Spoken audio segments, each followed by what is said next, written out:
Welcome to গণিত academy. আমার YouTube channel গণিত একাডেমিতে তোমাদের প্রত্যেককে স্বাগত জানাচ্ছি। এর মাধ্যমে আজকে আমরা নিয়ে এসেছি, দেখো 14ই জুন যে আমাদের ডব্লিউবিসিএস প্রিলিমিনারি পরীক্ষা এক্সাম হলো, প্রিলিমিনারি পরীক্ষা হয়ে গেল।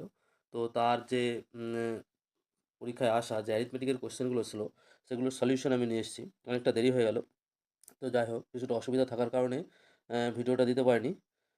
তো দেখো আজকে আমরা সলিউশনটা তোমাদের সামনে তুলে ধরার চেষ্টা করছি।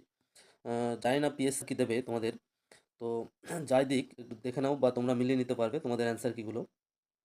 আশা করি এই ভিডিওটা ভালো লাগবে তোমাদের। ভালো লাগলে লাইক করে দিও, বন্ধুদের মাঝে শেয়ার করো, আর চ্যানেল নতুন হয়ে থাকলে অবশ্যই চ্যানেলটিকে সাবস্ক্রাইব করে নিও। বলেছে যে আকৃতি বাকিগুলোর থেকে আলাদা সেটি নির্বাচন করো। অর্থাৎ এখানে কতগুলো আমাদের নাম দিয়েছে বা ফিগার দিয়েছে জ্যামিতিক, যেমন বলছে বর্গক্ষেত্র, বৃত্ত, ত্রিভুজ এবং আয়তক্ষেত্র। তো এদের মধ্যে কোনটা আলাদা সেটা আমাদের কি করতে বলেছে, সেটা অ্যান্সার করতে বলেছে। তো দেখো এখানে যদি আমি বলতে চাই, এখানে দেখো বৃত্তটা একমাত্র কিন্তু আলাদা, আর বাকি সবগুলো ক্ষেত্রের ক্ষেত্রে কি হয়, বর্গক্ষেত্রের ক্ষেত্রে হচ্ছে 4টে বাহু দিয়ে গঠিত, ত্রিভুজেরও 3টে বাহু দিয়ে গঠিত, আয়তক্ষেত্রে 4টে বাহু দিয়ে গঠিত। কিন্তু বৃত্তেও এরকম কোনো বাহু দ্বারা গঠিত নয়। বৃত্তের ক্ষেত্রে কি হচ্ছে, একটা সেন্টার থাকবে এবং একটা পরিধি থাকবে, ঠিক আছে? তো সেই হিসেবে দেখতে গেলে বৃত্তটা আলাদা। তো এটার অ্যান্সার হচ্ছে অপশান বি। পরের কোশ্চেনে দেখো কি আছে, বলেছে একটা আহ, আহ, এখানে পার্ক করা এক্স ব্র্যান্ডের সব গাড়ি সাদা। এগুলোর কয়েকটিতে রেডিয়াল টায়ার আছে। 1986 সালের পরে তৈরি এক্স ব্র্যান্ডের সব গাড়িতেই রেডিয়াল টায়ার আছে। সব গাড়ি এক্স ব্র্যান্ডের নয়। এবার বলছে, উপরের প্রশ্ন করেছে, উপরের বিবৃতিগুলি থেকে নিচের কোন সিদ্ধান্তে উপনীত হওয়া যায়। মানে আমাদের এখানে 4টে স্টেটমেন্ট দিয়েছে, বলেছে কি, উম, একটা, দুটো, তিনটে, চারটে, আচ্ছা 4টে স্টেটমেন্ট দিয়েছে, সেই বিবৃতি দিয়েছে, সেই বিবৃতিগুলো থেকে এবার অ্যান্সার বলছে। বলেছে এক্স ব্র্যান্ড ছাড়া অন্য কোনো গাড়িতে রেডিয়াল টাওয়ার থাকতে পারে না, পুরো একদম নেগেটিভ সেন্সে। সুতরাং এই ধরনের অ্যান্সার হতেই পারে না। এক্স ব্র্যান্ডের এখানে কোথাও কোনো কিছু বলা নেই যে এক্স ব্র্যান্ডের গাড়ি সব সাদা এবং এদের কয়েকটিতে বলেছে রেডিয়াল টায়ার আছে, অর্থাৎ এক্স ব্র্যান্ডের সমস্ত গাড়িতে কিন্তু রেডিয়াল টাওয়ার নেই। তাহলে বলেছে এক্স ব্র্যান্ড ছাড়া অন্য কোনো গাড়িতে রেডিয়াল টাওয়ার থাকতে পারে না, সুতরাং এটা হবে না। এবার বলছে শুধুমাত্র এখানে সাদা রঙের গাড়ি পার্ক করা আছে। সাদা রঙের গাড়ি কি পার্ক করা আছে? এক্স ব্র্যান্ডের যে গাড়িগুলো, যেগুলো এখানে তাদের মধ্যে কিছু আছে এখানে পার্ক করা যেগুলো সাদা, ঠিক আছে? এই যে সব গাড়ি এক্স ব্র্যান্ডের নয় কিন্তু এখানে সেটা বলে দিয়েছে। তাহলে এটাও হবে না, অপশন বি হবে না। এখানে সিটা কি বলেছে, বলেছে এখানে রেডিয়াল টায়ার যুক্ত এক্স ব্র্যান্ডের কিছু সাদা গাড়ি পার্ক করা আছে, এটা হতে পারে। দেখো এক্স ব্র্যান্ডের গাড়ি আছে এখানে, সেটাও বলেছে। রেডিয়াল টায়ার যুক্ত, সেটাও বলেছে। সাদা গাড়ি আছে এবং কিছু বলেছে, সমস্ত কিছু বলেনি তো, কিছু আছে, তাহলে এটা হবে এবং এটাই হবে অ্যান্সার। আর ডি নম্বরে দেখো এক্স ব্র্যান্ড ছাড়া অন্য কোনো গাড়িতে রেডিয়াল টাওয়ার থাকতে পারে না, এটা নেই। তাহলে এখান থেকে আমরা বলতে পারি অপশন সি যেটা আছে সেটা হচ্ছে আমাদের এই কোশ্চেনের অ্যান্সার। চলে আসছি পরের কোশ্চেনে। বলছে র্যাবিট, RABBIT, এই শব্দটি থেকে নিচের কোন শব্দটি গঠন করা যায় না যাতে একটি অর্থপূর্ণ শব্দ তৈরি হয়। যেমন আমাদের কি কি আছে দেখো, র্যাবিট, RABBIT। তাহলে এখান থেকে দেখো RAT, এটা গঠন করতে পারছি, RAT, আর নিলাম, এ নিলাম, টি নিলাম, পাচ্ছি। BAT পাচ্ছি, বি পাচ্ছি, এ পাচ্ছি, কিন্তু জি পাচ্ছি না, অর্থাৎ এর মধ্যে কোথাও জি নেই। তাহলে এখান থেকে আমরা বলতে পারি অপশন সি যেটা আছে, ঠিক আছে, অপশন সি হচ্ছে আমাদের এই কোশ্চেনের অ্যান্সার, ঠিক আছে? চলে আসছি পরের কোশ্চেনে, দেখো কি বলেছে। বলেছে দুটো গাড়ি এ এবং বি দুটি ভিন্ন স্থান থেকে একে অপরের দিকে যাত্রা শুরু করে। স্থান দুটির মধ্যবর্তী দূরত্ব 160 কিলোমিটার। গাড়ি দুটি ঠিক সকাল 8:10 একই সময় যাত্রা শুরু করে। যদি গাড়ি দুটির গতিবেগ যথাক্রমে ঘন্টায় 50 কিলোমিটার এবং 30 কিলোমিটার হয়, তবে তারা একে অপরের সাথে মিলিত হবে কখন? এই ধরনের অঙ্ক আমি করিয়েছিলাম। দেখো এইখান থেকে একটা গাড়ি যাচ্ছে, ধরো এইখান থেকে এ গাড়ি যাচ্ছে আর এখান থেকে বি গাড়ি যাচ্ছে। এ এদিকে যাচ্ছে আর এ এদিকে যাচ্ছে। কোনো একটা সময় এসে এই জায়গাটায় মিলিত হচ্ছে। এই গাড়ির গতিবেগ কত বলেছে? এই গাড়ির গতিবেগ বলেছে 50 কিলোমিটার প্রতি ঘন্টা, আর এই গাড়ির গতিবেগ বলেছে 30 কিলোমিটার প্রতি ঘন্টা। এবং এদের মাঝে দূরত্ব, ধরো দূরত্বটা বলে দেওয়া আছে, ধরো না দূরত্বটা পুরোটা বলে দেওয়া আছে আমাদের কত, 160 কিলোমিটার। তাহলে দেখো এইখানে যেখানে সময় মিটছে, এই সময়টা ধরে নিচ্ছে আমরা টি সময় পরে গিয়ে এরা একে অপরের সঙ্গে মিলিত হচ্ছে, মানে যাত্রা শুরু করার পরে একই সময় যাত্রা শুরু করেছে 8:10 সময়। তাহলে এর গতিবেগ হচ্ছে 50 কিলোমিটার প্রতি ঘন্টা। তাহলে 1 ঘন্টায় যদি 50 কিলোমিটার যায়, তাহলে টি ঘন্টায় বা টি সময়ে এ কত কিলোমিটার যাবে, 50টি কিলোমিটার। আর বি গাড়িটা ওই টি সময়ে কতটা কিলোমিটার যাবে, 1 ঘন্টায় 30 কিলোমিটার যাচ্ছে, কারণ এর গতিবেগ ঘন্টায় 30 কিলোমিটার প্রতি ঘন্টা বলেছে, ঠিক আছে? তাহলে 1 ঘন্টায় 30 কিলোমিটার গেলে টি সময় যাবে হচ্ছে 30টি কিলোমিটার। তাহলে এই দিক থেকে এ এতটা দূরত্ব গেল এবং এই দূরত্বটা হচ্ছে 50টি কিলোমিটার। আর এই দিক থেকে বি এতটা দূরত্ব গেছে, সেটা হচ্ছে 30টি কিলোমিটার। এই দুটো যোগ করো, যোগ করলে যে দূরত্বটা পাবো সেটা হচ্ছে আমাদের 160-এর সঙ্গে সমান হবে, ঠিক আছে? তাহলে এখান থেকে পাচ্ছি কত, 80টি সমান সমান কত 160, বা টি সমান সমান আমরা বলতে পারি কত 2, টি সমান সমান পেলাম 2 ঘন্টা, অর্থাৎ যাত্রা শুরু করার 2 ঘন্টা পরে গিয়ে ওরা একসঙ্গে মিলিত হচ্ছে। যাত্রা শুরু করেছে কটার সময়? যাত্রা শুরু করেছে দেখো 8টা 10-এ, তাহলে 8টা 10-এ শুরু করার 2 ঘন্টা পরে অর্থাৎ 10টা 10-এ গিয়ে ওরা মিলিত হবে সকালবেলায় বলছে। তাহলে এখান থেকে আমরা বলতে পারি অপশান এ যেটা আছে সেটা হচ্ছে আমাদের এই কোশ্চেনের অ্যান্সার, অর্থাৎ সকাল 10টা 10-এ গিয়ে ওরা কী হবে?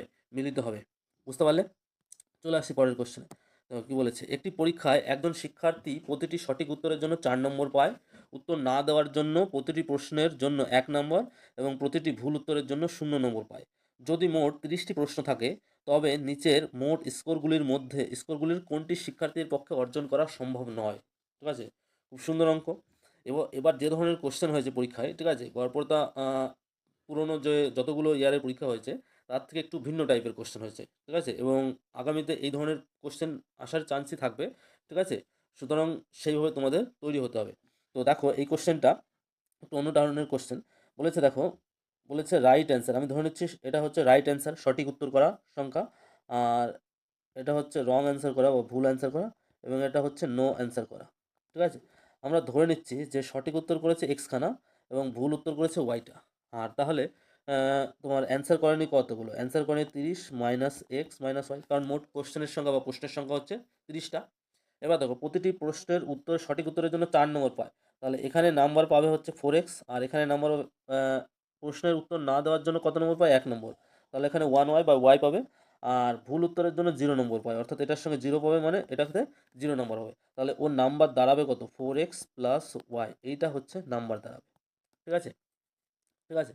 এবার দেখো এখানে দেখো এক্স এর মান মোট হচ্ছে 30, এক্স এর মান যদি আমরা এখানে 29 বসাই, এক্স যদি 29 বসাই, এক্স 29 বসালে কত হচ্ছে এখানে? 4 9 36 6 হাতে 3, 4 2 8 আর 3 11, 116 প্লাস এখানে 29 আর এখানে 1, অর্থাৎ 29টা কোশ্চেন ঠিক করেছে, একটা কোশ্চেন ভুল করেছে, তাহলে ওর দাঁড়াচ্ছে স্কোর কত? 117। 117 এখানে অপশানে আছে, তাহলে 117 পসিবল। ঠিক আছে, তাহলে 117 নিশ্চয়ই অ্যান্সার হবে না। যদি এখানে 28 নাও এক্স এর মান, 28 নিলে দেখো 4 28 কত হচ্ছে? 4 28 হচ্ছে 4টা 32 2 112। ঠিক আছে, আর দুটো কোশ্চেন যদি ভুল নেই তাহলে এখানে কত হচ্ছে? 114, তাহলে 114 আমাদের পসিবল। ঠিক আছে, এবার দেখো 28 যদি আমি এখানে কী করছি, 28খানা কোশ্চেনও সঠিক করলো, একটা কোশ্চেন ভুল করেছে আর একটা কোশ্চেন ধরে অ্যান্সার করেনি, তাহলে সেক্ষেত্রে কী হবে? 28টা কোশ্চেন সঠিক করার জন্য কত পাবে ও নাম্বার? 112, আর একটা কোশ্চেন ভুল করার জন্য 1 নম্বর পাবে মানে 113, আর একটা কোশ্চেন ভুল কোনো উত্তর না করার জন্য সে 0 নম্বর পাবে, অর্থাৎ ওর দাঁড়াবে স্কোর কত? 113। তাহলে 113 ওর পসিবল, অর্থাৎ 113টা পসিবল সম্ভব। তাহলে একমাত্র পসিবল হচ্ছে 115, কিন্তু সম্ভব নয় কোনো মতেই। ঠিক আছে, দেখো কীভাবে, যদি এখানে 27 নাও, 4 27 কত হচ্ছে? 108। যদি 3টে কোশ্চেন ভুল নেয় তাহলে 111 হচ্ছে। যদি এখানে 108 দুটো কোশ্চেন ভুল নেয় 2 আর একটা কোশ্চেনের জন্য অ্যান্সার পায় তাহলে 110 হচ্ছে। ঠিক আছে, 115 কিন্তু কোনো মতেই আনতে পারবে না। তাহলে এখান থেকে একটা অপশনই পড়ে রইলো, অপশন সি, যেটা সেটা হচ্ছে আমাদের এই কোশ্চেনের অ্যান্সার। আশা করি বুঝতে পেরেছো তোমরা। নেক্সট কোশ্চেন দেখো কি বলেছে, যদি অ্যাপেলস APPLES, অ্যাপেলসকে BORJHP এইভাবে লেখা হয় তবে BANANA ব্যানানাকে কীভাবে লেখা হবে? দেখো অ্যাপেলস এ কি আছে আমাদের? APPLES, এটা দেখো আমাদের কি পাচ্ছি? BORJHP। কি বলে, দেখো এ থেকে বি এসছে মানে +1। এবার দেখো ওর পরে পির পরে ও আসে না, ওর পরে ওর OP, ঠিক আছে, অর্থাৎ তাহলে -1 এখানে। পি থেকে আর, PQR অর্থাৎ এখানে +2, আর জে থেকে JKL তার মানে -2। আবার দেখো EFGH অর্থাৎ +3, আর PQRS তার মানে এখানে -3, অর্থাৎ +1 -1 +2 -2 +3 -3 এইভাবে যাচ্ছে।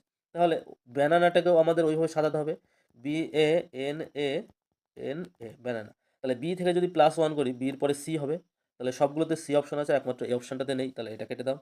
BA, এবার এ দেখো এ আছে, এর আগে কি থাকে? জেড থাকে, তাহলে জেড থেকে -1 যদি করি তাহলে এ পাবো আমরা। ঠিক আছে, অর্থাৎ সির পরে জেড আসবে, গেল, বেশ ভালো কথা। এবার এন দেখো এবার কি আছে? +1 -1 হয়ে গেল, এবার +2 -2 যাবে, তাহলে এর পরে 2 ঘর যদি যায় তাহলে কি হবে? +2 ঠিক আছে, NOP, তাহলে এখানে পি হবে। ঠিক আছে, তাহলে এখানে দেখো সি অপশনে কি আছে? ও আছে, তাহলে ওটা কেটে গেল। ঠিক আছে, পি। এবার দেখো এ আছে, এর পরে যদি -2 করি তাহলে কি হবে? তাহলে হবে হচ্ছে কি বলে ওয়াই, জেড এ। ঠিক আছে, এক্স ওয়াই জেড এ, তাহলে -2 পাচ্ছি, অর্থাৎ সি জেড পি ওয়াই, তাহলে ওয়াই দিয়ে কেটে গেলে তাহলে বি অপশানও কেটে যাচ্ছে, তাহলে একটা অপশানই থাকছে আমাদের, অপশান এ পড়ে থাকছে, তাহলে অপশান এ হচ্ছে আমাদের এই কোশ্চেনের অ্যান্সার। No doubt. চলে আসছি পরের কোশ্চেনে। দেখো বলছে একটি ক্লাবে অন্তত কতজন সদস্য থাকা উচিত যাতে এটি নিশ্চিত হয় যে অন্তত 2জন সদস্যের জন্মমাস একই। তাহলে দেখো আমাদের টোটাল মাস কত, টোটাল মাস হচ্ছে 12টা, ঠিক আছে, তাহলে যদি আমরা 12জন থাকি এবং প্রত্যেকের আলাদা আলাদা মাসে জন্ম হয়, তাহলে 12জন থাকলে প্রত্যেকের আলাদা আলাদা জন্ম হবে। এবার যদি 12জনের পরিবর্তে যদি একজন এক্সট্রা থাকে অর্থাৎ 13জন থেকে যায়, তাহলে তাদের মধ্যে 12জনের তো প্রত্যেকের জন্য এক একটা মাস নির্দিষ্ট করা থাকবে, আর বাকি যে একজন থাকবে সেই একজনের কোনো একটা মাসে পড়বে, অর্থাৎ অন্তত এমন একটা মাস পাবো যেখানে 2জন ব্যক্তির একই থাকবে জন্মমাস, ঠিক আছে, সেই মাসে জন্ম হবে। তাহলে এখানে মিনিমাম যে সংখ্যাটা সেটা হচ্ছে 13 হবে, অপশান সি যেটা আছে সেটা আমাদের এই কোশ্চেনের অ্যান্সার। বুঝতে পারলে? চলে আসছি পরের কোশ্চেনে। দেখো কি বলেছে, বলেছে একটি আয়তক্ষেত্রের দৈর্ঘ্য 20% হ্রাস করা হলো এবং প্রস্থ 20% বৃদ্ধি করা হলো, তাহলে আয়তক্ষেত্রটির ক্ষেত্রফল কত হবে? আচ্ছা 20%। প্রথমে আয়তক্ষেত্রের দৈর্ঘ্য, আমি দৈর্ঘ্যটাকে এল ধরে নিলাম এবং প্রস্থটাকে বি ধরে নিলাম, তাহলে ক্ষেত্রফলটা কী দাঁড়াবে আমাদের? ক্ষেত্রফলটা হচ্ছে দৈর্ঘ্য গুণ প্রস্থ অর্থাৎ এল বি। এবার দেখো দৈর্ঘ্য কী করা হচ্ছে, 20% হ্রাস করা হয়েছে, অর্থাৎ এলটা যদি 100% হয়, ঠিক আছে, 20% হ্রাস পেয়েছে অর্থাৎ 100%, তাহলে এর নতুন দৈর্ঘ্য কত হবে? ওটা 20% হ্রাস করা হয়েছে, তাহলে 100 থেকে অর্থাৎ 80% অফ এল হবে, এলটা 100% তাহলে 80%, তাহলে এটা দাঁড়াবে হচ্ছে 0.8 এল, ঠিক আছে, নতুন দৈর্ঘ্য হবে এত। এবার আর প্রস্থটা হচ্ছে 20% বৃদ্ধি করা হয়েছে, তাহলে এটা হচ্ছে 120% অফ এল, মানে 1.2 এল, না এটা বি, ঠিক আছে, এত বি। তাহলে নতুন যে ক্ষেত্রফলটা হবে সেটা কত হবে? 0.8 এল ইন্টু 1.2 বি। এবার দেখো 8 বারোই কত হচ্ছে? 96, 2 ঘর পর আগে গিয়ে দশমিক বসবে, এখানে 0.96 এল বি। তাহলে আগে ছিল এল বি, এখন আসলো 0.96 এল বি, অর্থাৎ এল বিটা যদি 100% হয় এটা হচ্ছে কত? 96%, অর্থাৎ 4% আমাদের কমে গেছে। তাহলে এখান থেকে বলতে পারি আমি আয়তক্ষেত্রের ক্ষেত্রফল যেটা আছে সেটা 4% হ্রাস পাবে, অর্থাৎ অপশান বি যেটা আছে সেটা হচ্ছে আমাদের এই কোশ্চেনের অ্যান্সার, ঠিক আছে। বা তোমরা এল বি ধরে নিয়ে সেভাবে অন্যভাবে করতে পারো এটা, ঠিক আছে। তো এটা হচ্ছে আমাদের এই কোশ্চেনের অ্যান্সার, অপশান বি। চলে আসছি পরের কোশ্চেনে। দেবো বলছে যদি কোনো ব্যক্তি উচ্চশিক্ষিত হন তবে তিনি ভালো উপার্জন করেন, এরকম একটা স্টেটমেন্ট দেওয়া আছে। তাহলে এখান থেকে বলছে নিচের বিকল্পগুলির মধ্যে কোনটি নিশ্চিতভাবে সঠিক। দেখো এ বলছে সুমন ভালো উপার্জন করে তাই তিনি উচ্চশিক্ষিত, না, এটা উপার্জন করলে পরে উচ্চশিক্ষিত হয় না, অনেক দেখো যারা হচ্ছে উচ্চশিক্ষিত নয় কিন্তু তারা ভালো উপার্জন করে, সুতরাং অপশান এটা ভুল। এবার হচ্ছে নিরক্ষর ব্যক্তিরা ভালো উপার্জন করতে পারে, এখানে কোথাও কিন্তু বলা নেই যে নিরক্ষর ব্যক্তিরা ভালো উপার্জন করতে পারে না, ঠিক আছে, তাহলে অপশান বিটাও হবে না। ভালো আয়ের অধিকারী সকল ব্যক্তি অবশ্যই উচ্চশিক্ষিত হন, এবার উচ্চশিক্ষিত সকল ব্যক্তিরই ভালো উপার্জন থাকে, উচ্চশিক্ষিত যারা তাদের সকল ব্যক্তিরই ভালো উপার্জন থাকে সেটা কে বলে?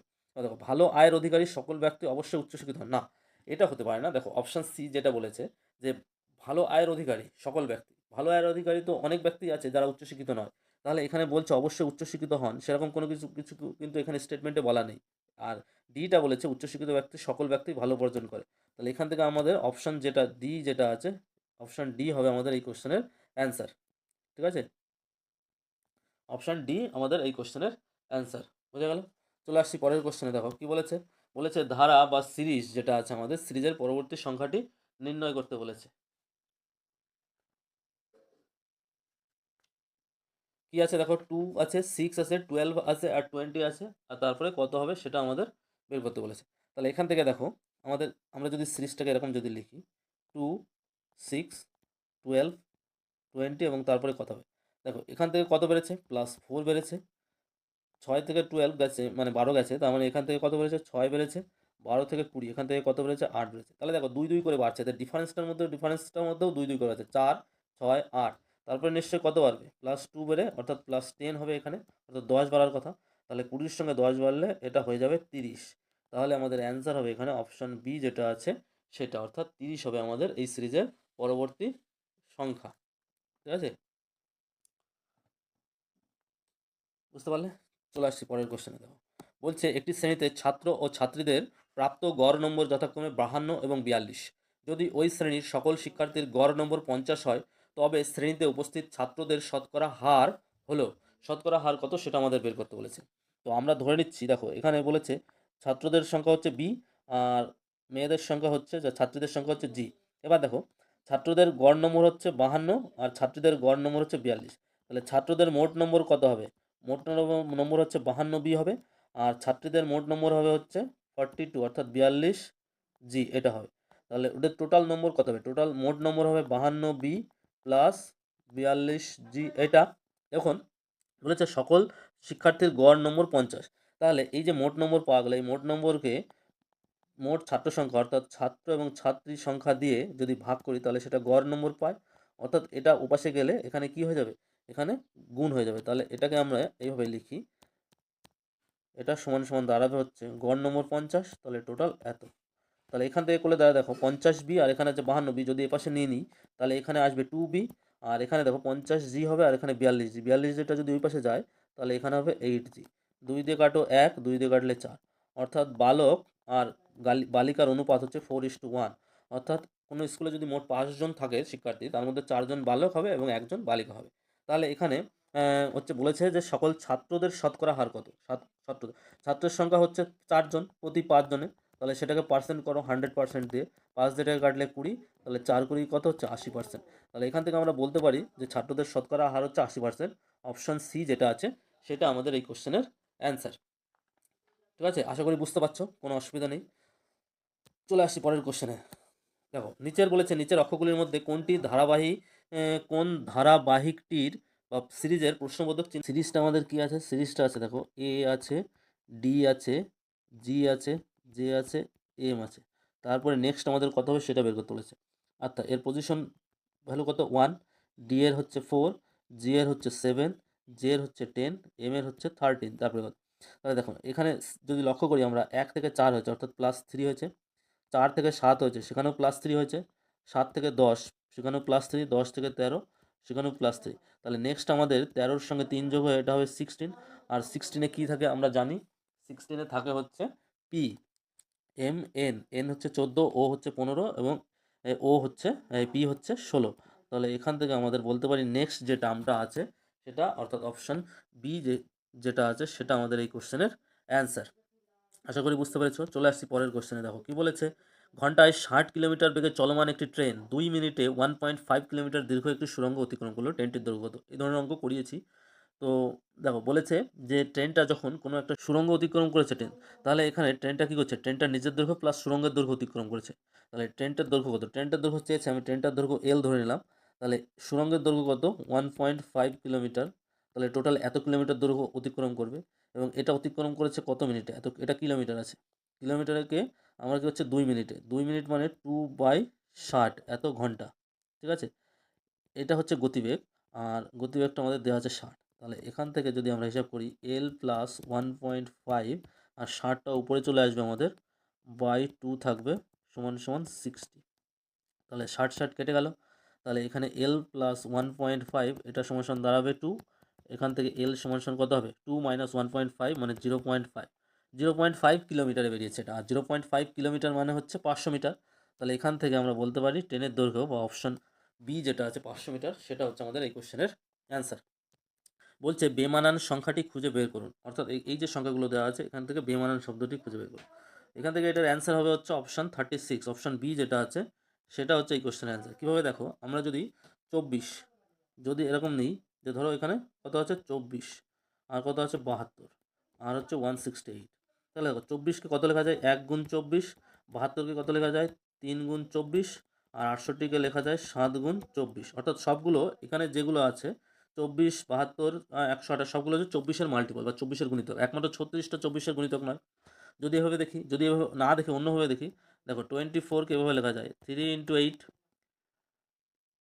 72কে লেখা যায় হচ্ছে 9 × 8 আর 168 এটাকে লেখা যাবে হচ্ছে 8 × 21। ঠিক আছে, 21-এর গুণিতক। অর্থাৎ সবগুলো হচ্ছে 8-এর গুণিতক, একমাত্র 36টা 8-এর গুণিতক নয়। তাহলে ওখান থেকে আমি বলতে পারি অপশান বি যেটা আছে সেটা হচ্ছে এই কোশ্চেনের অ্যান্সার। ঠিক আছে, যেভাবেই করো না কেন বেমানান সংখ্যাটা হচ্ছে 36, তাহলে বি হচ্ছে আমাদের এই কোশ্চেনের অ্যান্সার।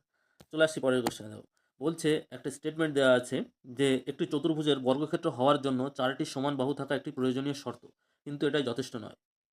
এর অর্থটা কি বলছে তোমাকে খুঁজে বার করতে হবে। অর্থাৎ 4টে সমান বাহু না থাকলে কোনো চতুর্ভুজ বর্গক্ষেত্র হতে পারে না। তবে 4টি সমান বাহু থাকা মানে যে চতুর্ভুজটি বর্গক্ষেত্র হবে এমন কোনো নিশ্চয়তা নেই, এটাই একমাত্র ঠিক। 4টি সমান বাহু বিশিষ্ট কোনো চতুর্ভুজই বর্গক্ষেত্র নয়, এটা নয়, এগুলোর একটা স্টেটমেন্টও ঠিক নয়। অপশান এ যেটা আছে সেটা এই কোশ্চেনের অ্যান্সার। কীভাবে দেখো বলেছে বলেছে যে 4টে সমান বাহু থাকলে কোনো না থাকলে চতুর্ভুজ বর্গক্ষেত্র হবে না। এটা তো ঠিক। 4টে যদি সমান বাহু না থাকে বর্গক্ষেত্র হবে না। কিন্তু সঙ্গে এটাও লাগবে যে প্রত্যেকটা কোণ 90 ডিগ্রি হতে হবে। তবেই বর্গক্ষেত্র হবে। না হলে তো ওটা রম্বস হয়ে যাবে। ঠিক আছে? এখানে যেটা আমাদের বলেছে যে 4টে বর্গক্ষেত্র 4টে বাহু সমান না হলে চতুর্ভুজটি বর্গক্ষেত্র হতে পারে না। তবে 4টে সমান বাহু থাকা মানেই চতুর্ভুজটি বর্গক্ষেত্র হবে এমন নয়। চতুর্ভুজটা তো রম্বস হতে পারে না? সঙ্গে আরেকটা শর্ত লাগবে। এটা প্রয়োজনীয় শর্ত কিন্তু এটা যথেষ্ট নয়। ঠিক আছে? এর সঙ্গে আরও একটা শর্ত লাগবে সেটা হচ্ছে প্রত্যেকটা কোণ 90 ডিগ্রি থাকতে হবে। ঠিক আছে? তাহলে অপশান এ যেটা আছে সেটা হচ্ছে এই কোশ্চেনের অ্যান্সার, অর্থাৎ এটা এখানে যে স্টেটমেন্টটা বলেছে সেটা থেকে সেটাকে সঠিকভাবে রিপ্রেজেন্ট করে হচ্ছে অপশান এ। ঠিক আছে? চলে আসছি পরের কোশ্চেনে। বলছে একটি দলগত ছবি তোলার জন্য 630 জন শিশুর একটি দলকে সারিবদ্ধভাবে সাজানো হলো। প্রতিটি সারিতে ঠিক তার সামনের সারির তুলনায় 3 জন শিশু কম রয়েছে। নিচের সারির সংখ্যাগুলির মধ্যে কোনটিতে এমন বিন্যাস সম্ভব নয়? দেখো এটা একটা অ্যারিথমেটিক প্রোগ্রেস অর্থাৎ সমান্তর প্রগতির অঙ্ক। ঠিক আছে? প্রত্যেকটা শ্রেণী থাকবে তার সামনের সারিতে 3 জন কম থাকবে। ঠিক আছে? অর্থাৎ এখানে যদি এটা থাকে তার থেকে 3 জন কম থাকলো, তারপরে আরও 3 জন কম থাকলো, আরও 3 জন কম থাকলো, এইভাবে। অর্থাৎ আমরা যদি ধরে নিই যে সারির সংখ্যা হচ্ছে n, তাহলে দেখো 630 এই সংখ্যাটাকে আমরা এভাবে লিখতে পারি, 630 সমান সমান n/2, ঠিক আছে, into 2a plus n-1 into d। d মানে হচ্ছে -3, এখানে যেহেতু 3 করে করে কমে যাচ্ছে, তাহলে এখান থেকে আমরা বলতে পারি 2a মাইনাস 3 ইন্টু n-1, ঠিক আছে, সেটা সমান সমান হচ্ছে 630 মানে হচ্ছে 1260 বাই n। এটা করো। এবার দেখো n এর মান যদি 3 নিই, এখানে n এর মান যদি 3 নিই তাহলে এখানে কত পাচ্ছি, 2 এর ভ্যালুটা কত পাবো, n এর মান যদি 3 নিই এখানে 2 পাবো, 2 3 দুগুণে 6, তাহলে সেটা সমান সমান 3 নিলে এটা 3 4 12 420, তাহলে 2 এর সমান সমান পাবো 400 হচ্ছে 26, তাহলে এর সমান সমান হচ্ছে 213, তাহলে এর মান পাওয়া যাচ্ছে। তাহলে 3টা পসিবল। ঠিক আছে? তাহলে 3টা পসিবল। এরকম করে দেখবে n এর মান যদি 4 নেওয়া হয় তাহলে এখানে কত হতো, 4 3 3 তিরিখে 9 হতো, অর্থাৎ 2a সমান সমান হচ্ছে 2a মাইনাস হচ্ছে এখানে হচ্ছে 4 নিলে 3 হতো, 3 তিরিখে 9 হতো, সেটা সমান সমান 4 দিয়ে এটাকে ভাগ করলে 3 4 12, 4 অক্ষে 4, 4 5 20, 315, 315 24, 9 5 24, আর এখানে হচ্ছে 12, তার মানে মিলে যাচ্ছে, অর্থাৎ 4ও পসিবল। এরকম করে দেখবে 5ও পসিবল, একমাত্র পসিবল নয় অপশান ডি যেটা আছে 6। ঠিক আছে? অর্থাৎ 6টা সারির সংখ্যাগুলির মধ্যে একমাত্র বিন্যাস সময় 6টা সারি এরকমভাবে পসিবল নয়। ঠিক আছে? তাহলে অপশান ডি যেটা আছে সেটা হচ্ছে আমাদের এই কোশ্চেনের অ্যান্সার। চলে আসছি পরের কোশ্চেন।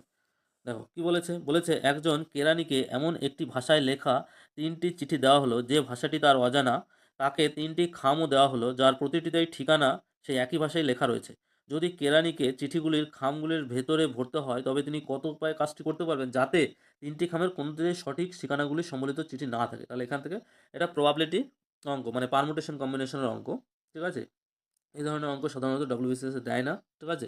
ট্রেন্ড চেঞ্জ করেছে, এবার এই ধরনের কোশ্চেনও দিয়েছে। ঠিক আছে? কোশ্চেন যথেষ্ট হার্ড এবং স্ট্যান্ডার্ড ছিল কোশ্চেন, নো ডাউট। দেখা যাক এখন পিএসসি কীভাবে অ্যান্সার কী দেয় এবং কাট অফ কত নিয়ে আসে সেগুলো। তো এটা দেখো এই কোশ্চেনটাকে খুবই সিম্পল যদি এইভাবে আমরা সাজাই। ধরো বক্স আছে এরকম তিনখানা বক্স আছে বা খাম আছে, 1 2 3, এটা হচ্ছে সঠিকভাবে সাজানো। এবার বলছে ভুল উপায়ে যদি সাজাই, ভুল উপায়ে কত রকমভাবে সাজাতে পারি? দেখো, 1-এর ঘরে 2 থাকতে পারে, 2-এর ঘরে 3 থাকতে পারে, আর 3-এর ঘরে 1 থাকতে পারে, তাহলে 2 3 1 এইভাবে একরকমভাবে সাজাতে পারে। যদি 1-এর ঘরে 2 না থেকে 1-এর ঘরে 3 থাকতে পারে, 2-এর ঘরে কত থাকতে পারে, 2-এর ঘরে 2 থাকলে তো সঠিক হয়ে যাবে, 2-এর ঘরে 1 থাকতে পারে, আর 3-এর ঘরে 2 থাকতে পারে। তাহলে এই 2 রকমভাবে হতে পারে। অর্থাৎ 1-এর ঘরে এই যে 2 এবং 3, 3 নম্বর 2 নম্বর চিঠি এবং 3 নম্বর চিঠি চলে যেতে পারে। তাহলে যেটা 1-এ থাকার কথা হচ্ছিল, তাহলে এখানে একরকমভাবে এরকমভাবে 2 রকমভাবে হতে পারে। 2 নম্বর ঘরে 3 থাকতে পারে এবং 1 থাকতে পারে, তাহলে এভাবে ভুল হয়ে যাবে। আর 3-এর ঘরে 1 আর 2 থাকতে পারে, অর্থাৎ এইভাবে 2 3 1 এইভাবে একরকমভাবে ভুল হতে পারে, আর 3 1 2 এই একরকমভাবে ভুল হতে পারে। অর্থাৎ অপশান একমাত্র দুভাবেই এটা কি বলতে পারে, মানে ভুল হবে। যদি এই 2 ভাবে ভরে তবেই ভুল হবে, আদারওয়াইজ 1 2 3 এইভাবে ভরতে হবে, তাহলে সঠিক হবে। তাহলে এখান থেকে আমাদের যে অপশান অ্যান্সারটা চাইছে, ভুল অ্যান্সারটা চাইছে যে ভুলভাবে কত রকমভাবে ভরতে পারে, তাহলে অপশান বি যেটা আছে সেটা হচ্ছে অ্যান্সার, 2 রকমভাবে। ঠিক আছে? আশা করি বুঝতে পেরেছো। এছাড়া ইন জেনারেল যে সূত্রটা আছে সেটাও তোমরা করতে পারো এখানে। ঠিক আছে? ফ্যাক্টোরিয়াল n দিয়ে 1 minus 1 by factorial 1 plus 1 by factorial 2 minus 1 by factorial 3 এভাবে করতে পারো। ঠিক আছে? ফ্যাক্টোরিয়াল n, এখানে n এর মান হচ্ছে 3, ফ্যাক্টোরিয়াল n মানে 3 মানে হচ্ছে 6 হয়ে যাবে। ঠিক আছে? সেখান থেকে কাটাকাটি করে দেখবে যে ওই অপশান 2 বেরোবে। ঠিক আছে? তাহলে আমাদের বি হচ্ছে এই কোশ্চেনের অ্যান্সার। চলে আসছি পরের কোশ্চেনে। বলছে একটি ঘেরা জায়গায় কাক এবং গরু উভয় রয়েছে। যদি সেখানে মোট 30টি মাথা এবং 100টি পা থাকে তবে গরু ও কাকের সংখ্যার অনুপাত কত? আচ্ছা, গরুর সংখ্যাকে CO দিয়ে ডিনোট করছি আর কাকের সংখ্যা CR দিয়ে ডিনোট করছি। ঠিক আছে? তাহলে দেখো, আচ্ছা এরকম দরকার নেই। কাকের সংখ্যা আমরা যদি ধরে নিচ্ছি, কাকের সংখ্যা হচ্ছে x আর গরুর সংখ্যা ধরে নিচ্ছি y। তাহলে এবার দেখো মোট মাথা বলেছে 30টা। তাহলে কাকেরও একটা মাথা, গরুরও একটা মাথা, অর্থাৎ x প্লাস y এটা সমান কত হবে? 30। আবার বলছে 100টা পা থাকে। কাকের কটা পা থাকবে? 2টো পা। তাহলে x খানা কাক আছে, 2x খানা পা থাকবে। আর গরু কটা আছে? y, একটা গরুর 4টে পা, তাহলে y খানা গরুর 4y পা থাকবে। তাহলে সেটা করলে মোট পা হচ্ছে 100। আর তাহলে এখান থেকে দাঁড়াবে x প্লাস 2y এটা সমান হচ্ছে 50। এবার দেখো এক্স প্লাস 2y আর আমাদের এক্স প্লাস ওয়াই মানে 3 আছে, এখানে নিয়ে নাও এক্স প্লাস 3 সমান 30। এটা থেকে বিয়োগ করো, বিয়োগ করলে y এর মান পেয়ে যাবো আমরা 20, অর্থাৎ গরুর সংখ্যা পেয়ে যাবো 20। ঠিক আছে? গরুর সংখ্যা যদি 20 পেয়ে যাই, তাহলে কাকের সংখ্যা কত? কাকের সংখ্যা 10টা। ঠিক আছে? এই যে এখানে বসিয়ে দাও y এর মান 20, তাহলে 10। তাহলে এখানে আমাদের বলেছে গরু আর কাকের সংখ্যার অনুপাত, অর্থাৎ গরুর সংখ্যা 20 আর কাকের সংখ্যা 10, সেটা 20:10 মানে 2:1 এটা হবে অনুপাত। আমাদের অপশন সি যেটা আছে সেটা হচ্ছে এই কোশ্চেনের অ্যান্সার। ঠিক আছে? আশা করি বুঝতে পেরেছো, খুব সোজা। চলে আসছি পরের কোশ্চেন। বলছে একটি ব্যাংকের সাথে চুক্তি অনুযায়ী একজন ব্যবসায়ীকে সুদমুক্ত কিছু সমান কিস্তিতে একটি ঋণ পরিশোধ করতে হতো। 18টি কিস্তি পরিশোধ করার পর তিনি দেখলেন যে তার ঋণ 60% পরিশোধ হয়ে গেছে। চুক্তিটিতে মোট কতগুলি কিস্তি ছিল? খুব সোজা। ঠিক আছে? 18টা কিস্তি। আচ্ছা, 18টা কিস্তি দেওয়ার পর দেখছে 80% শোধ হয়ে গেছে, অর্থাৎ 60%-এর ভ্যালু হচ্ছে আমাদের কত? 18টা কিস্তি। তাহলে আমাদের মোট বলেছে চুক্তিটিতে মোট কতগুলি ছিল, তাহলে 100%-এর ভ্যালু কত? 100%-এর ভ্যালু কত? 18 ইন্টু 100/60। তাহলে একটা শূন্য একটা শূন্য কত? 6 দিয়ে কাটলে 3, তাহলে 3×10 30। তাহলে মোট কতগুলি কিস্তি ছিল ওর? 30টা কিস্তি ছিল। অপশন সি যেটা আছে সেটা হচ্ছে এই কোশ্চেনের অ্যান্সার। চলে আসছি পরের কোশ্চেনে। দেখো, যে শব্দটি বাকি শব্দগুলির থেকে আলাদা সেটি নির্বাচন করো। গাড়ি আছে, বাইসাইকেল আছে, বাস আছে এবং ট্রেন আছে। এখানে একমাত্র বাইসাইকেলটা একমাত্র কি হচ্ছে? পায়ে চালিয়ে যেতে হয়, অর্থাৎ আমাদেরকে কায়িক পরিশ্রম করতে হয়, কায়িক পরিশ্রম করে চালাতে হয়। আর গাড়িটা দেখো, এখানে যে অপশানটা আছে সেটা হচ্ছে অপশান বি যেটা আছে সেটা অ্যান্সার হবে, অপশান বাইসাইকেল। ঠিক আছে? তাহলে দেখো, গাড়ি, বাস, ট্রেন এগুলো সবগুলোই কি হচ্ছে? যে চাকা আছে সেগুলো কি হচ্ছে? মানুষকে প্যাডেল করে চালাতে হয় না, সেগুলো ইঞ্জিন থাকে, ইঞ্জিনের সাহায্যে ওগুলো চালাতে হয়। তো অপশান বি যেটা আছে সেটা অ্যান্সার, কারণ এটা পায়ে প্যাডেল করে বাইসাইকেল চালাতে হয়। ঠিক আছে? তাহলে অপশান বি হচ্ছে আমাদের এই কোশ্চেনের অ্যান্সার। চলে আসছি পরের কোশ্চেনে। বলছে একটি বস্তু অর্ধেক দূরত্ব 20 মিটার/সেকেন্ড দ্রুতিতে এবং অপর অর্ধেক দূরত্ব 30 মিটার/সেকেন্ড দ্রুতিতে অতিক্রম করে। সমগ্র যাত্রায় বস্তুটির গড় দ্রুতি হবে। তো গড় দ্রুতি বের করার নিয়ম কি? গড় দ্রুতি বের করার নিয়ম হচ্ছে 2ab, সেই সূত্র 2ab/a+b। এটা এর মান কত? 20 আর বির মান 30। তাহলে বসিয়ে দাও এখানে 2 × 20 × 30/30 আর 20 হচ্ছে 50। শূন্য শূন্য কাটো, 5 দিয়ে কাটলে 4, 4 দুগুণে 8, 3 4-এ 3 8 24। ঠিক আছে? তাহলে 24 মিটার/সেকেন্ড এটা হচ্ছে গড় গতিবেগ। তাহলে এখান থেকে বলতে পারি অপশান বি যেটা আছে সেটা অ্যান্সার। খুব সোজা ছিল। এটাও দেখো সেই একই কোশ্চেন, দুই রকম একই টাইপের কোশ্চেন, দুটো কোশ্চেন দিয়েছে। বলছে একটি বস্তু দূরত্বের অর্ধেক অংশ 10 মিটার/সেকেন্ড বেগে এবং অবশিষ্ট 40 মিটার/সেকেন্ড বেগে অতিক্রম করে। তাহলে যাত্রাপথে বস্তুটির গড় বেগ। আচ্ছা, গড় বেগ কত হবে? গড় বেগ হচ্ছে সেই একই সূত্র 2ab/a+b, 2 × 10 × 40/10 আর 40 হচ্ছে 50। 50 দিয়ে এটা কাটলে 5, 5 দিয়ে 40 কাটলে 8, তাহলে 8 দুগুণে হচ্ছে 16 মিটার/সেকেন্ড। তাহলে এখান থেকে আমরা বলতে পারি অপশান এ যেটা আছে সেটা হচ্ছে এই কোশ্চেনের অ্যান্সার। ঠিক আছে? পরের কোশ্চেনে দেখো কি বলেছে। বলেছে 2x - 3y = -12 এবং x/y = 3/4। তাহলে x ওর y এর মান কত? এখান থেকে যদি আচ্ছা x/y = 3/4 আছে, এখান থেকে কোনটা x/y করলে 3/4 আসছে? 3/4 একমাত্র দেখো বি অপশানে যেটা আসছে সেটাই একমাত্র 3/4 কিন্তু সম্ভাবনা আসছে, আর কোথাও আসছে না। তাহলে এখান থেকে চোখ বুঝে আমরা বলতে পারি অপশান বি যেটা আছে সেটা হচ্ছে এই কোশ্চেনের অ্যান্সার। ঠিক আছে? তোমাদের যদি এটাতে সন্দেহ থাকে তাহলে তোমরা করে দেখতে পারো। এখানে যে এই যে অপশানটা দেওয়া আছে এই অপশানটা দেখে আমরা বলতে পারছি, অপশান থেকেই বলতে পারছি এটা। ঠিক আছে? এক্স আর ওয়াই এর তুলনা করো, দেখো 3/4 পাবে, 2 দিয়ে কাটলে। তাহলে অপশান বি তোমরা করে দেখবে, এক্স ওয়াই এর সমাধান করে দেখবে, এক্স এর মান 6 বেরোবে, ওয়াই এর মান 8 বেরোবে। তাহলে অপশান বি হচ্ছে এই কোশ্চেনের অ্যান্সার। অঙ্কটার মধ্যে কিছুই ছিল না, এইদিকে x/y 3/4 এটার দিকে তাকালেই অঙ্কটা হয়ে যেত। ঠিক আছে? চলে আসছি পরের কোশ্চেনে। দেখো বলেছে যদি পুনম একই দামে দুটি ছাগল বিক্রি করার সময় একটি ছাগলের 10% লাভ করে অন্যটিতে 10% ক্ষতি হয়। তো এই ধরনের অঙ্ক অনেকবার করিয়েছি, আমার প্র্যাকটিস সেশনে করিয়েছি, যেগুলো আছে সেগুলো দেখো। একটাতে যদি 10% লাভ করে আর অন্যটাতে 10% ক্ষতি করে, তাহলে সবসময় কী হবে? ক্ষতিই হবে। এবং সেটা ক্ষতিটার পরিমাণ কত? ঠিক আছে? ক্ষতিটার পরিমাণ হচ্ছে 10^² এত পার্সেন্ট। তাহলে এই পার্সেন্ট ক্ষতি হবে, অর্থাৎ 1% ক্ষতি হবে। তাহলে অপশান কোথায় আছে? অপশান সিতে আছে, তার 1% ক্ষতি হয়। তাহলে অপশান সি হচ্ছে আমাদের এই কোশ্চেনের অ্যান্সার। ঠিক আছে? তো আর পরের কোশ্চেনে দেখো এখানে কি আছে বলছে, একটি গাড়ি যখন একটি সরল পথে চলতে থাকে তখন জিপিএস মানচিত্রের নিচের ডান কোণায় উত্তর দিকে নির্দেশিত থাকে।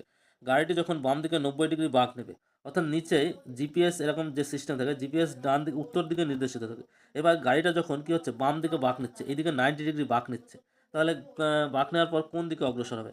তাহলে এটা যেহেতু উত্তর দিক আছে, তাহলে বাম দিক, উত্তর দিকের বাম দিক কোনটা? নিশ্চয়ই পশ্চিম দিক, ওয়েস্ট। তাহলে এখান থেকে বলতে পারি অপশন এ যেটা আছে সেটা অ্যান্সার, অর্থাৎ অপশন পশ্চিম দিক হবে। তাহলে অপশন এ হবে এই কোশ্চেনের অ্যান্সার। খুব সোজা ছিল, ঠিক আছে।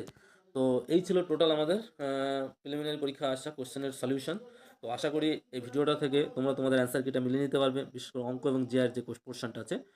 তো আহ, আশা করি ভিডিওটা ভালো লেগেছে। ভালো লাগলে লাইক করে দিও, বন্ধুদের মাঝে শেয়ার করো, আর চ্যানেল নতুন হলে অবশ্যই চ্যানেলটিকে সাবস্ক্রাইব করে নিও। থ্যাংক ইউ সকলকে। দেখো, একটা কোশ্চেন বাদ চলে গেছিলো আমাদের। বলছে যে কি একজন ব্যক্তি 500 মিটার উত্তর পূর্ব দিকে হাঁটেন, তারপর 1 কিলোমিটার দক্ষিণ দিকে হাঁটেন এবং ডান দিকে ঘুরে আরও 1 কিলোমিটার পথ অতিক্রম করেন। এরপর তিনি 500 মিটার দক্ষিণ পশ্চিম দিকে হাঁটেন এবং সবশেষে 1 কিলোমিটার উত্তর দিকে হাঁটেন। শুরুর অবস্থানের সাপেক্ষে তিনি সবশেষ কোথায় অবস্থান করবে? এরকম করে অপশান দেওয়া আছে।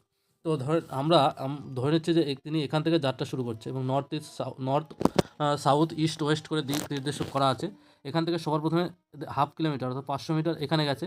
এখান থেকে তিনি 1 কিলোমিটার নেমে এখানে এসছেন দক্ষিণ দিকে, তারপর ডান দিকে ঘুরে 1 কিলোমিটার এখানে এসছেন, তারপর আবার 1/2 কিলোমিটার অর্থাৎ 500 মিটার কি হচ্ছে দক্ষিণ পশ্চিম দিক। দক্ষিণ পশ্চিম দিক এটা হচ্ছে দক্ষিণ পশ্চিম দিক অর্থাৎ সাউথ ওয়েস্ট, আর এটা হচ্ছে নর্থ ইস্ট, ঠিক আছে। এইদিকে 1/2 কিলোমিটার হেঁটেছেন এবং সবশেষে তিনি 1 কিলোমিটার উত্তর দিকে গিয়ে এই জায়গাটায় এসে পৌঁছেছেন, অর্থাৎ শুরুর অবস্থানের সাপেক্ষে তিনি এই জায়গাটায়, এটা কোন দিক? পশ্চিম দিক। তাহলে এখান থেকে আমরা বলতে পারি অপশান ডি যেটা আছে 1 কিলোমিটার পশ্চিম দিকে, এবং এটা 1 কিলোমিটারই হবে। কারণ এদিকে দেখো, এটা 1 কিলোমিটার, এদিকে হাফ, তাহলে এটাও এদিকে আসবে, পুরোটা 1 কিলোমিটার আসবে, ঠিক আছে। এই হাফটা যদি বাদ দিই, এদিকেও হাফ এদিকেও হাফ, তাহলে 1 কিলোমিটার পশ্চিম দিক হবে। এটা হবে এই কোশ্চেনের অ্যান্সার, ঠিক আছে। আশা করি তোমরা ডায়াগ্রামটা থেকে বুঝতে পারছো, ঠিক আছে।